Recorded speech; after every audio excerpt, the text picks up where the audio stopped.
Assalamu alaikum, урматтуу телекөрүүчүлөр. Кайрадан сиздер менен эфир аркылуу амандашып турганыбызга кубанычтабыз. Буйруса Ош кечээ программасындагы кезектеги көрсөтүүсүн баштайбыз. Жагымдуу сонун бир чыгарма көрсөтүүсү баштап берсин. Ал эми андан кийин буйруса студиябыздын коногу менен биз сиздерди тааныштырабыз.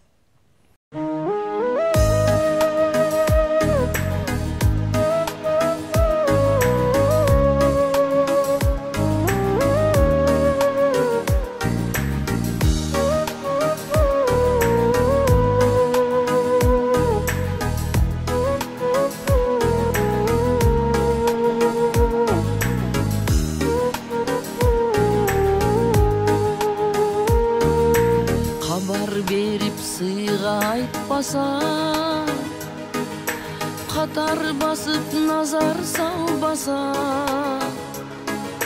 тарынбачы тамырлашыңа.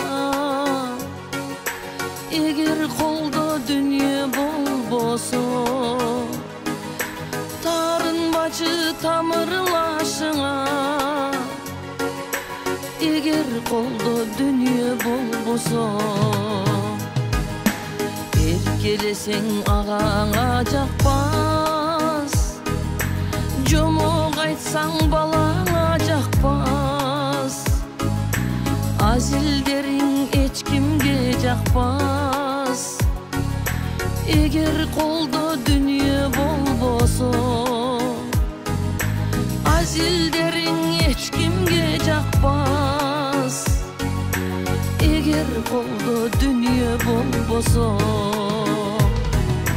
тайекеңе көздерің жақпас, женіңе сөздерің жақпас, өзіңі да өзгелер жақпас. Егер қолда дүние болбосо,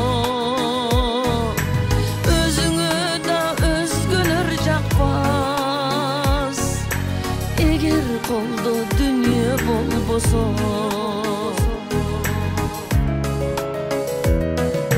Сырдаштарың сырыңды ачар, жақын досың жаныңдан қачар, жұбайыңда жағыңды басар. Егер қолда дүние болбосо,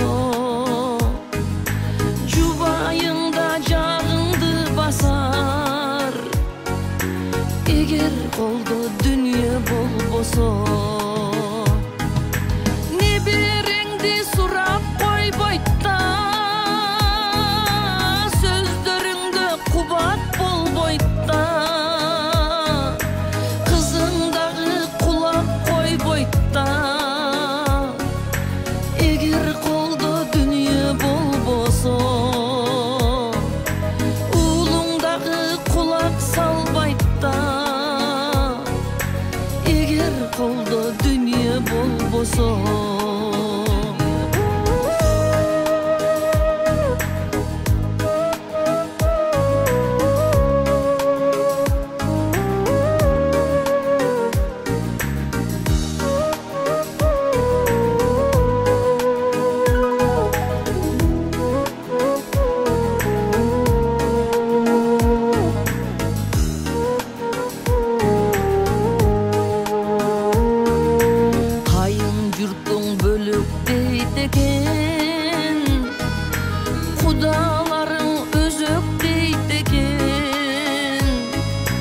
эжең ezip kimsin deydi eken. Егер қолда дүние болбосо, эжең ezip kimsin deydi eken. Егер қолда дүние болбосо, сага ешким келгиси келбес, карыз сура бергиси келбес.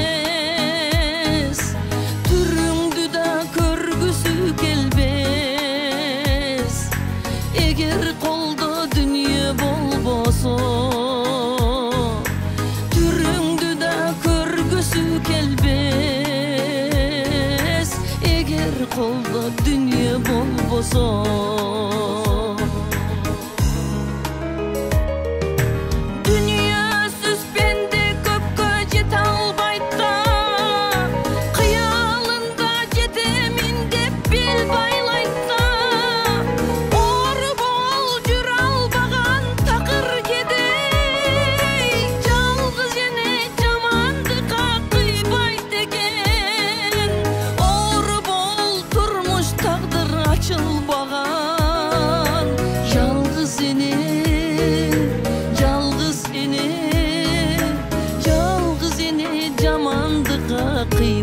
экен. 70 yıldız birigip күндөй жарык бере албас. Жети жең болсо да бир энеңдей боло албас. 70 жеңең болсо да эне орду тола албас.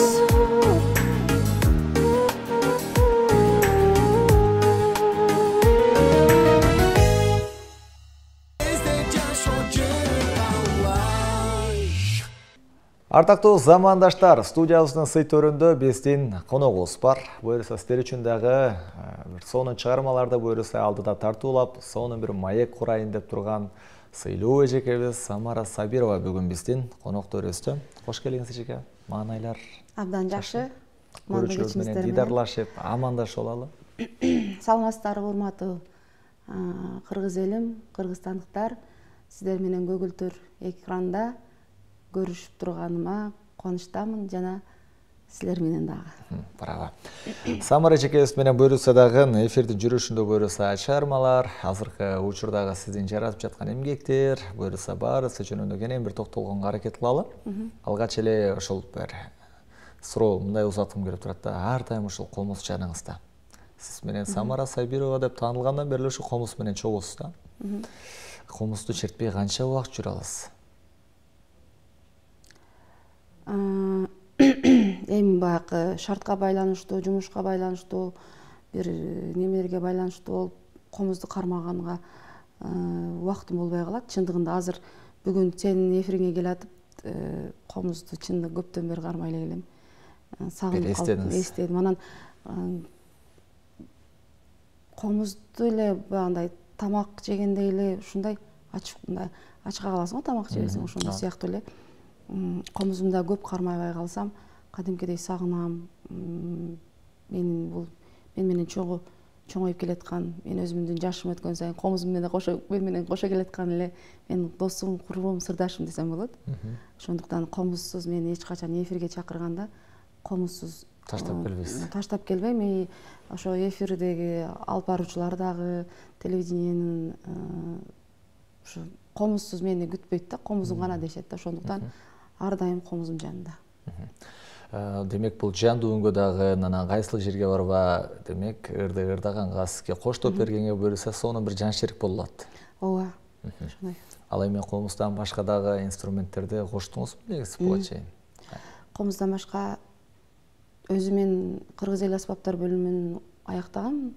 Ош мамлекеттик музыкалык окуу жайында кыяк бөлүмүн аяктагам ошол жактан. А комузду кичинемден эле ойноп, кичинекейимден эле 2 классымдан тарта эле ойноп, ушул багытында музыкалык окуу жайда, музыкалык мектепте окуганмын. Анан Ниязалы атындагы музыкалык окуу жайда окуганымда комуз сабагын билеткесин дегендей кылып, эжеке агайлар мени кыяк классынан бөлгөн. Кыякты бүткөм ал жактан. Анан кийин өзүм эле баягы кызыгуум артып, башка инструменттерди дагы ойноп аракет кылдым. Мындайча айтканда гитараны дагы ойнойм, гитара. Өзүмө керек, өзүм жаккан, өзүмдүн репертуарымдагы ырларымды гитаранын коштосунда дагы коштоп ойноп ырдай алам. Демек, көп эле турбайбыз кол ойноткон инструменттериңиз. Эми азыркы менен бүгүнкү эфирдин жүрүшүндө буюрса сиздин чыгармаларыңыз боюнча сүйлөшөбүз. Ал чыгармаларда кандай? Элге сиңген, элдин көпчүлүк суранган ырларыңыз. Эми ал чыгармалар сөзсүз түрдө баягы муңдуу чыгармаларыңыз элге чынында мындай таасирдүү, кайсы бир учурда адамга бир шерик боло турган чыгармаларда. Айтайын дегеним, бул чыгармалардан дагы жаралабы? Ошол сыяктуу баягы бир аз болсо адамды ойго салган чыгармалар качан болуп калышы мүмкүн?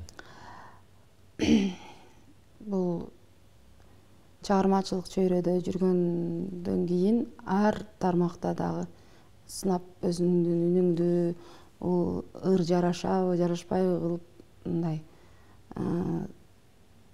айтканда, орусча айтканда попробовать этип көрүш керек дейт го, ошондой сыяктуу. Азыркы учурда мен көбүнчө ретро ырларды ырдап жүрөм. Ретро ырларды жаңылап, жаңы жүз берип жаңы аранжировкалап ырдап атам азыркы эме репертуарыма кошкон ырларым. Анан кийин ошондой муңдуу диапазондуу ырларды эч качан токтотпойм, себеби ал менин үнүмө, өзүмдүн табитиме төп келген ырлардан десем болот. Изденүүдө жүрөм, азыр бир 2-3 ыр бар ошондой элдин жүрөгүнө жеткен, бир сонун кайрыктары дагы, сөздөрү дагы бир керемет бир ыр бар, буюрса ошону алып чыгам. Мисалы үчүн ошол сизде жарык этип эл алдына алып чыккан чыгарма булбай жалгыз уя, андан кийин Жарты кайрык, мындай айтор бул жашоодо бир мүдүрүлгөн адамдардын ошондой дешет. Али айта албаган көдөнүндөгү бир көйгөйүнү баарысынча мындай сунун бетине чыгарып койгон сыяктуу да. Азыркы учурда сиздин өзүңүздүн көдөнүңүз эмнени каалап турат? Азыркы учурда дагы көдөнүм мындай эми адамдардын азыркы болуп аткан кубулушун, ушундай сыяктуу бир ыр издегим келип жүрөт. Жакшылар көп болсун. Көңүл деген бул мындай эми көңүл деген назик деп ушундай сыяктуу сөздөрдү, кур сөздөрдү изилденип, ошол сыяктуу бир ырдагым келип жүрөт. Элге кандай десем, тарбия тууралуучу. Ошондой ыр изденип жүрөм, ошондой сыяктуу ырдагым келип жүрөт. Демек, баягы адамдын жакшы адамдар дагы жашоосуна бар деген сыяктуу, мындай ушундай бир жакшы жакы. Мисалы үчүн ырчылар деле ырлары менен көрүүчүлөрүн, көрөрмандарын тарбияласа болот да, туурабы? Демек, сиздин максатыңыз ушундай турбайбы? Максатым ошондой. Жакшы жакка бурулалы, жакшы бололу деген сыяктуу.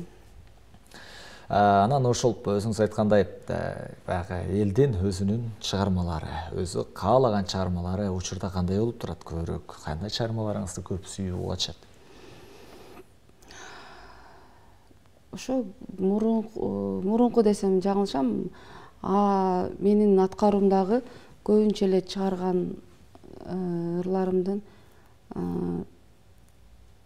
ошо басымдуулугу, ошо диапазондуу, укулуктуу, эл муюу уккан ырларымды көп суранышат чындыгында. Бир жакка той топурга барганда деле баягындай танцполдо ырдаган ырларымдан дагы, антрак ырдаган ырларымдан дагы ошондой мындай жайпыракат ырларым көп суранышат. Кээде Самара, сен ушундай ырларың ырдамай сайын кетпечи деп суранышат. Анан кээ бирде кандай болот, той топур бир жакшылык, мындай шаңдуу болсун деп шаңдуу ырларды ырдасаң деле, менден баары бир ал ырларды ырдасам деле баары бир ошон жайбаракат ырларым күтүшөт экен. Демек, баягы жүрөккө сиңип калган ырларды сөзсүз ырдатышат. Ошондой деп ошол эми бул тойго топурго бир шаңдуу эле ырлардан ырдап бербейинби десем, жок деп көп элдин сунушу, талабы менден ошондой ырларды күтүшөт. Азыр көрүүчүлөргө колуңузду ушундай кармап даяр турган сыяктуусуз. Бир черте калсам, бир ырдай калсам деген. Ошо баягы келгенден бери ойлонуп, кайсы ойлонуп толгом, кайсы ырды ырдасам деп, анан кийин эски ырлардан бир ырдап берейин деп текстер. Жакшы болот. Комуздун коштоосунда биздин коногубуз Самара Сабирова буйруса, бир эстен кеткис эски чыгармалардан буйруса, комузду айкалыштыра сонун чыгарма тартуулап бермекчи. Буйруса эжекебиз чыгармасы даяр. Буйруса көрүүчүлөргө тартуулайлы.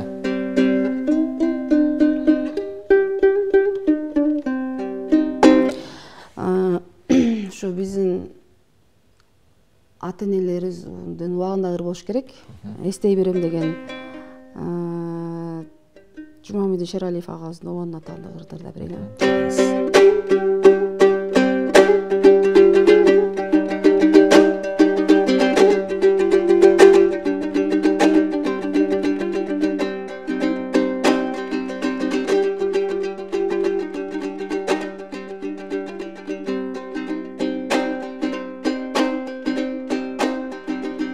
Эстетесең эмнеге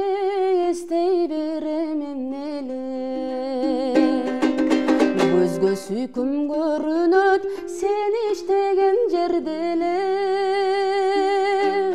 шерин ойго термелең ай жакшы эле көрөм эмнеге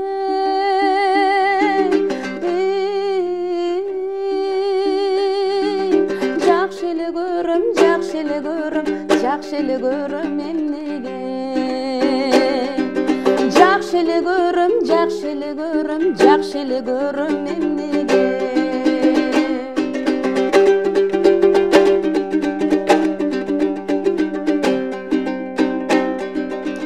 карегиңдин агынан карап бир койсоң кагылам көңүлүм негең ачылбай көрбөй калсам сагынам гүлдөчү бакыт алайым ай гүлдөчү бакыт маанайым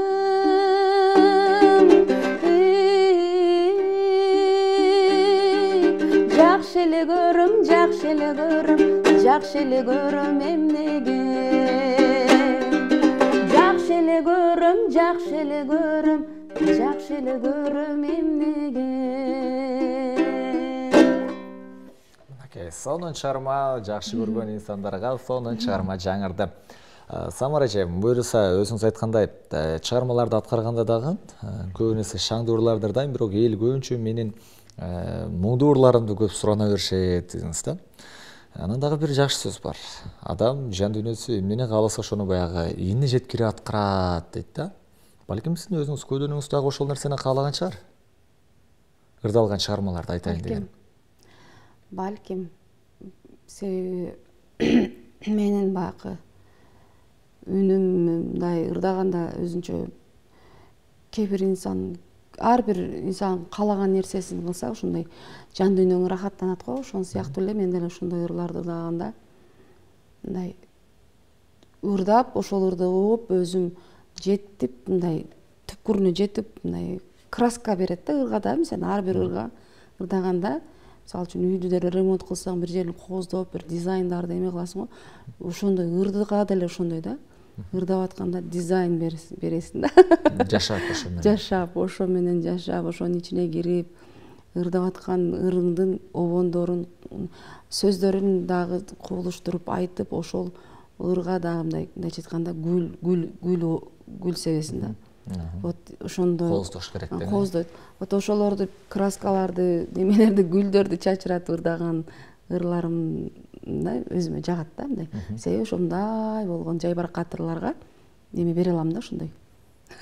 Жайбаракат ырларды мындайча айтканда ремонт кыла алам. Демек, жайбаракат ырлар, жүрөгкө жетүүчү ырлардын демек устасы. Уста. Туура. Азыр мындай кылалычы, көрүүчүлөрүбүзгө дагы неме ошол көпчүлүк суранган ырлардан угалы. Эми жаңысы дебейбиз, эскиси дебей эле.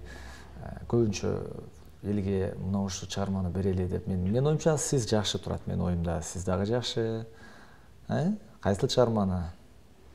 Билбейм. Сизге кайсы өзүңүз? Айтыңызчы, көпчүлүк кайсыны суранат? Эми көбүнчө эле ошо жалгыз уяны суранышат. Анан кийин жүрөк сыры деген Мухтар Ишембек Мухтарұлы ошондорду көп суранышат. Кайсы клиптин эми бардык клиптин өзүнчө тарыхы бар, өзгөчөлүктөрү бар. Бирок мына ушул клипти элге берели деген клип кайсы клип берели анда? Телекөрүүчүлөрүбүз менен кайсы чыгарманы угуп келели? Эфирге беребиз. Азыр эфирден клибин көрүп келели. Жалгыз уя да. Жалгыз уяны көрүп келели. Жалгыз уя сиз экөө. Жалгыз уя. Анда келиңиздер көрүүчүлөрүбүз үчүн буюрса Самара Сабирова деген атты кыргыз элине тааныткан чыгарма ушул десек жаңылбайбыз. Анда келиңиздер баарыбыз дал ушул чыгарманы угуп келели.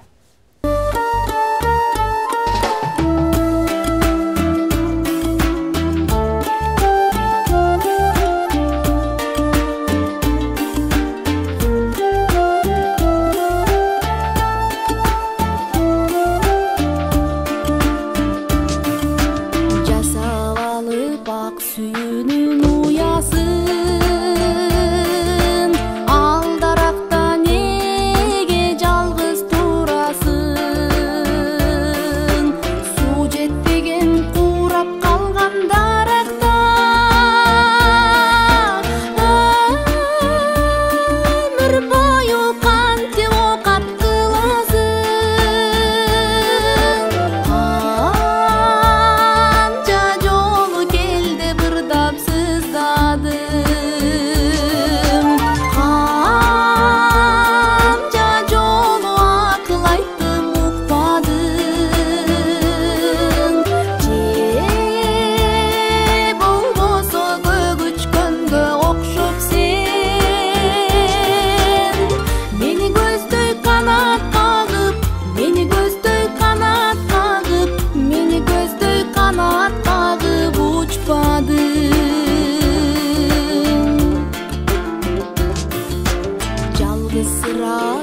дейсиңби өткөндү жаман болду сүйүүбүздүн өчкөнү чагылгандай бир жарк этип көрүнүп же жамгырдай бир себелеп өтсөмбү канча жолу келде ырдап сыздадым канча жолу акыл айттым укпадым же болбосо көгүчкөнгө окшоп сен мени көздөй канат кагып мени көздөй канат кагып мени көздөй канат кагып учпадың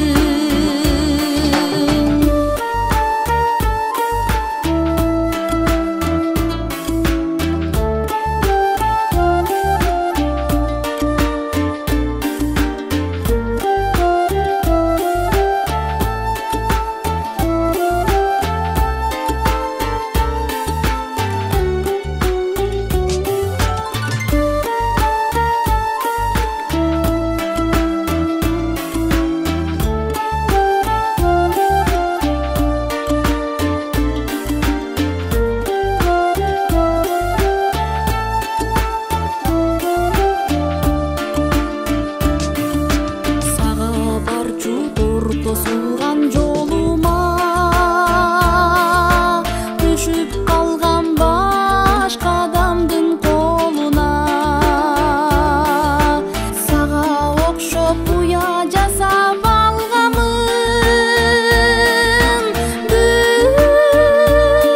бүчүрү бар бир дарактын боруна канча жолу келде ырдап сыздадым канча жолу акыл айттым укпадым же болбосо көгүчкөнгө окшоп сен мени көздөй канат кагып мени көздөй канат кагып мени көздөй канат кагып учпадың мени көздөй канат кагып мени көздөй канат кагып мени көздөй канат кагып учпадың мени көздөй канат кагып учпадың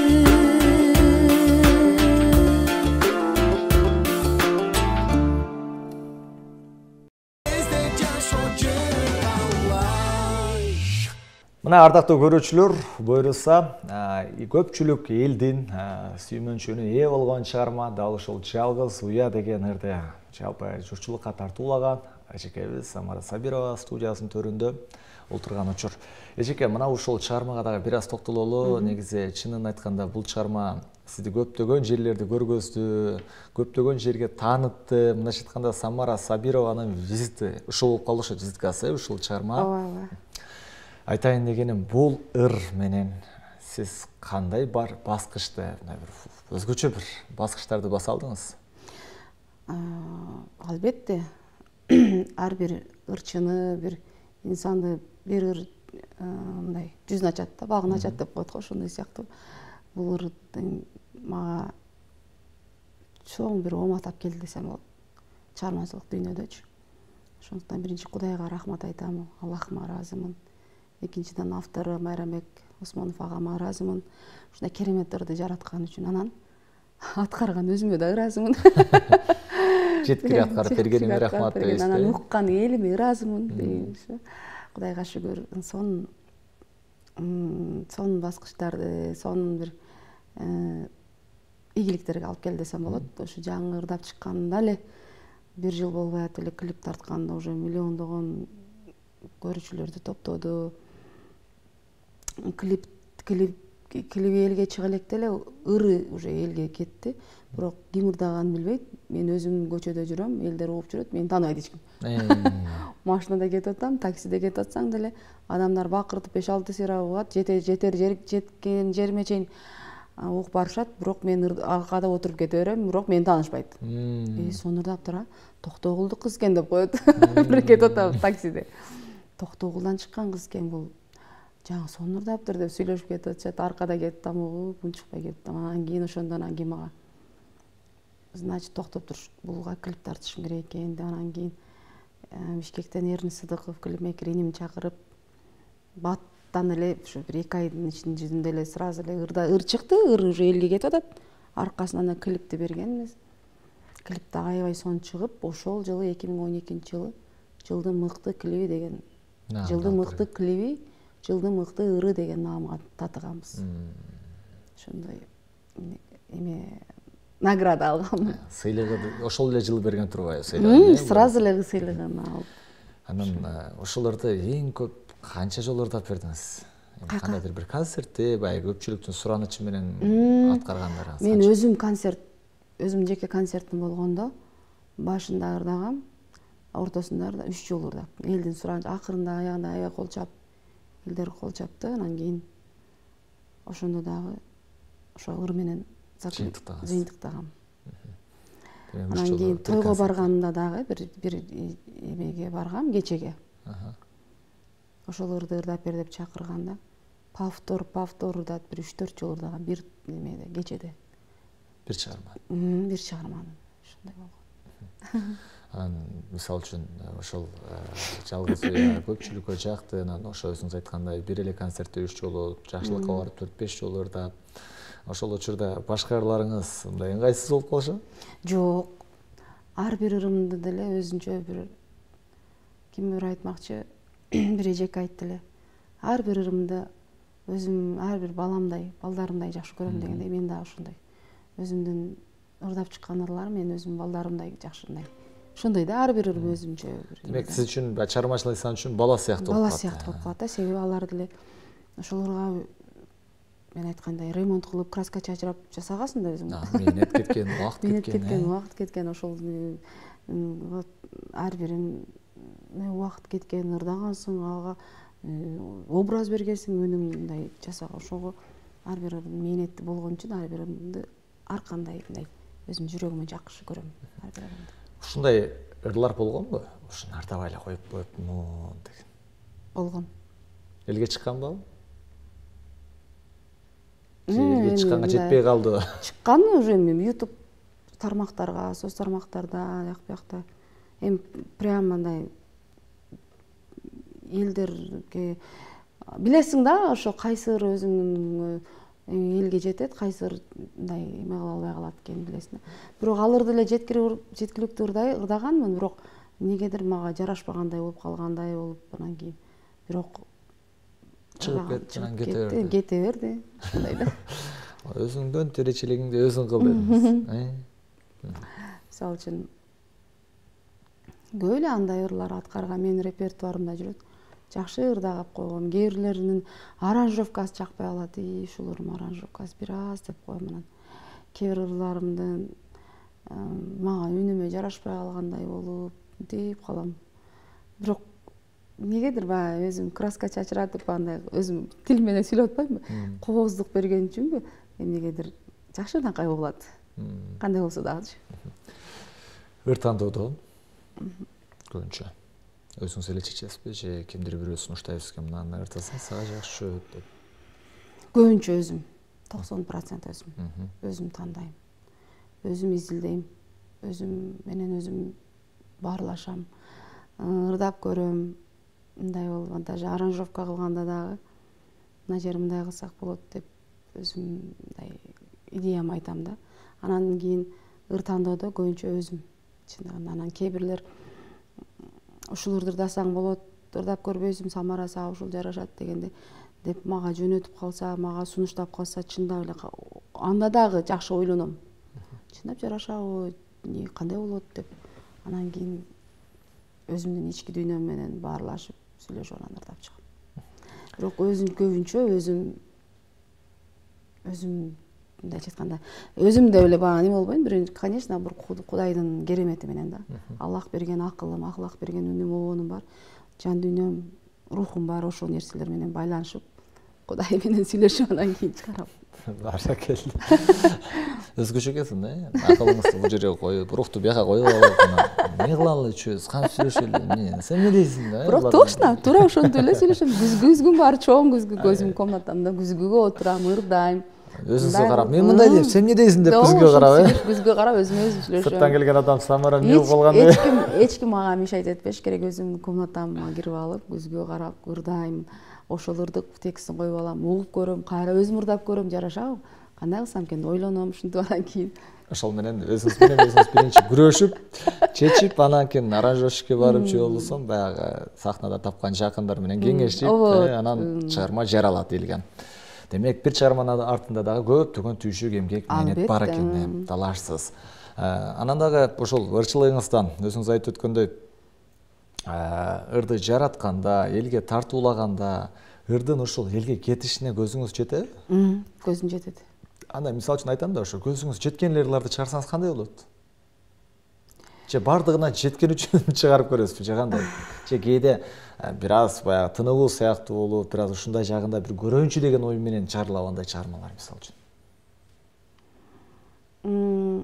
Мындайча айтканда, мен Кудайга шүгүр, ошо ырдаган ырларым бардыгы эле жалгыз уядан кийинки аткарган ырларым деле элдин жүрөгүнө түнөк тартты да. Себеби ошону мен өзүм билип туруп аткаргам да. Ошо жетет, эл угат деп. Мисалы үчүн жылуулук дүйнө сендеги деген ырды жөн эле комуз менен ырдап койгон. Анан мен өзүмө жаккан, аябай жаккан, ырдаган, значит элге да жакшы кабыл алат деп ырдадым эле. Кудайга шүгүр, ал дагы жакшы кетти. Бирок мен вальс, койдума карсы аласың. Ошол ырды мен ошондой болот деп ойлогон эмес. Ошол ырга мен туура эмес эме берген экен. Мен ал ырды жөн эле баягы 20 жылдык, 25 жылдыктарга ошондой ырдаш керек болуп, апам ырдайт болчу да. Апам ушул ырдыңызды деп, сиз ырдап жүргөн ырды ырдабайбы, Гүлсүм Мамашева аткарган деп анан жөн эле мен мындай ошол бир жака таркатам, же радиого берем, же эфирге берем деп деле ойлогон эмесмин. Жөн эле ошол 20 жылдыктарга ырдап коеюн деп эле жаздыргам да. Ошондой мааниде жаздыргам. Анан 20 жылдыктарга ошол немелерге ырдасам эле, радио ЛФМ радиосундагы эме диджей балдар, ошо Расул Рахманалиев ушул ырыңызды бизге радиого бербейсизби деп калды. Анан бул мындай эле ырдап койдум, алып келсеңиз деп анан кийин алып барып таштадым эле. Ошо радиодон эле вообще элдер жакшы угуп, сурануу эле жакшы болуп кетти да. Анан кийин ушундай кээде ушундай чудалар бар да. Мисалы үчүнчү. Күтүүсүз жерден ошол. Мисалы үчүн Гүлназ Чыныбек кызында Жолука кандай жаш деген чыгармасы деле ошол апасынын көңүлү үчүн ырдап койгон экен. Ушуну ырдап бер деп, ал деле ишенген эмес да, ал чыгарма андай болуп кетти жесте деп, вальс ушундай болгон турбайбы? Ошондой болгон да. 20 жылдыктарга ушуларга ылайыктуу ырдап көрүнчү деп эле ырдаган. Бирок ал дагы өз көрүүчүлөрүн, көрмандарын жакшы эле эл арасында таап алды. Дагы өзүңүздүн ырларыңыздан буйруса көрүүчүлөрүбүзгө комуз менен бир эме. Балким жүрөк сыры каалаганыңыз. Жүрөк сырына да бир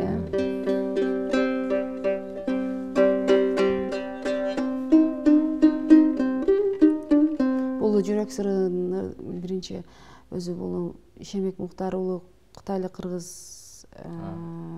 обончу аткаруучу, ошол таандык. Анан кийин Бишкек шаарында борбордо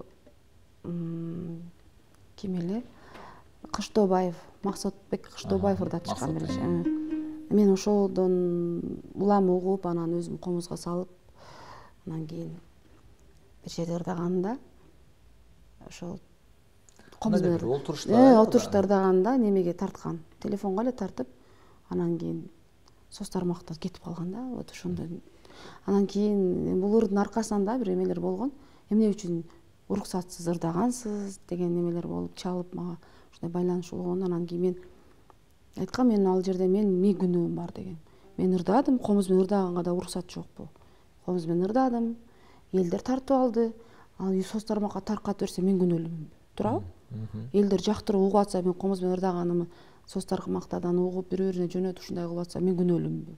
Туурабы деп айткам да, бул жерде эч кандай бул эл талап кылып атат деп, анда элди сотко берели дедим. Деген ушундай сотко берейин дегендер да болду. Типа ошондой сыяктуу болгон. Анан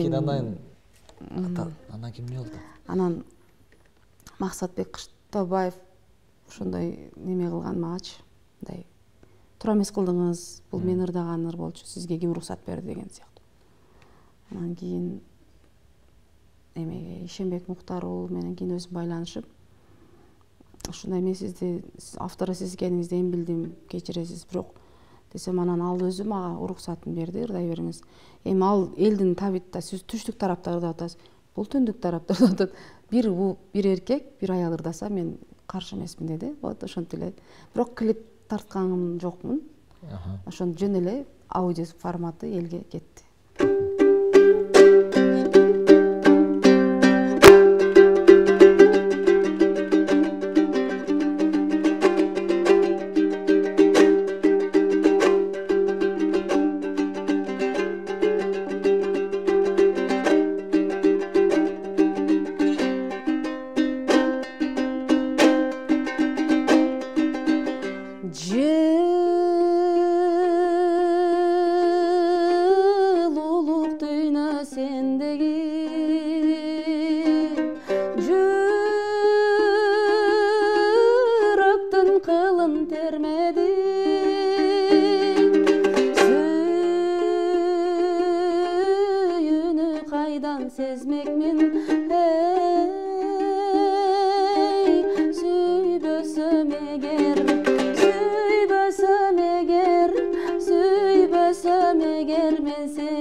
Сезбей арзусун,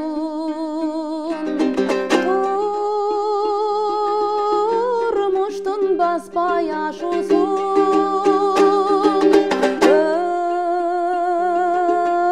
өтмөкмүн сени көрбөсөм,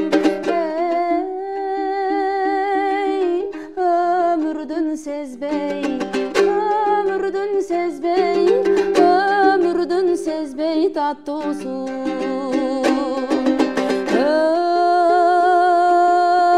Өтмөкмүн сени көрбөсөм, өмүрдүн сезбей, жашоонун сезбей таттуусун, сүйүүнүн сезбей таттуусун. Ай, балле, мынакей жүрөккө жеткен сонун чыгарма буюрса көрүүчүлөр үчүн тартууланды. Эжекебизди да көпкө кыйнабайын. Буюрса сиздин көптөгөн чыгармаларды, буюрса эл үчүн кызмат кыла бериңиз дейлим. Көрүүчүлөрүңүз үчүн, көрөрмандар үчүн жакшы бир тилектер болсо айтсаңыз болот. Биринчиден силерге рахмат. Ушундай эл менен баарлаштырасыңар ар дайым. Элге жүзүбүздү таанытканды бир кандай десем, ошол тараптан да көбүрөөк бизге жардам кылганыңар үчүн рахмат. Ишиңерге ийгилик бар болгула. Урматтуу кыргыз элим, сиздердин баарыңыздарды жакшы көрөм. Менин ырларымды сүйүп укканыңыздарга чоң рахмат. Бар болуңуздар. Эл менен адамбыз дегендей, эл болбосок биз ким болот элек, туурабы? Ошондуктан элиме ыраазымын, биринчиден Кудайыма ыраазымын, жараткан Аллахыма, ата эне бир туугандарыма жана жумурай журт калкыма ыраазымын. Ушулардын эрке кызы болуп, ырчы кызы болуп калганына Кудайга шүгүр. Рахмат сиздерге. Чоң рахмат бар болуңуз, ийгилик каалайлы. Ардактуу замандаш, жалпыңыздардын эс алыңыздар көңүлдүү болсун. Кийинки берүүлөрдөн көрүшкөнчө саламатта калыңыздар. Aşk geçir bizden beri.